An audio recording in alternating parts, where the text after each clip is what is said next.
Silya. Ang babagal nito mga Yung sili. Parang sumusobra ka na, ate. Oo nga. Aray ko, hoy. Ba, mabigat. Parang rambutan din, no? Makita mo itong mga sili. Sumunod ka. Sumunod ka. Ako dapat nauna kasi ikaw susunod. Oo nga. Ayusin niyo yung buhay niyo. Ano kaya ito? Ano gagawin? Oo nga. Diyan ka lang, Alden. Panoorin mo ang gagawin ko.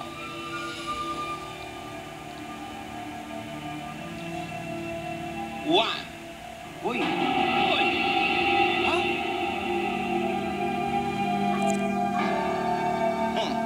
Hinagis yung kahon ng sili ba? Kahon? Isunod mo yung sili niya. Kahon na may sili.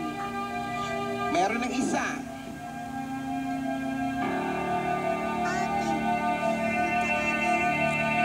Bakit? Layo ah. Kinakabahan ako. Malapit lang yun. Maliit lang ang step niya. Dalawa! Hop! Hinagis sa gitna. Dalawa. Wala isa. Pati si Alden parang kinakabahan na eh. Nakikita Alam ko na ang pagagawa niya. Ano? Ipaiinom niya yung tubig para makuha yung ano.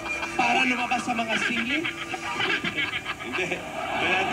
Dalawa na inahagis ha?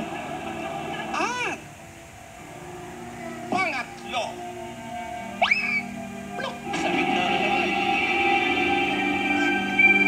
Kailangan makuha mo siya, Ang haba Alden. ng bias mo. At dalhin mo siya sa ate ni Dora.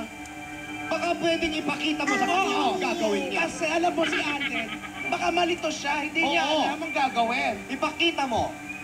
Paano ang Demo, gagawin, demo. ate? Sisters, malaki na si Alden. Diyan ko masusubukan ang abilidad at diskarte ng bata. Pero mas mainam yung makikita niya kung paano niya gagawin. Ipakita mo na champion ka sa Olympic. Ate Dora, bibigyan kita ng 5 minuto. Ang iksi naman. naman. Ora? O di 5 minutes. Kukunin niya yan. Naka-Amerikana siya. Oo nga, ba't ganon?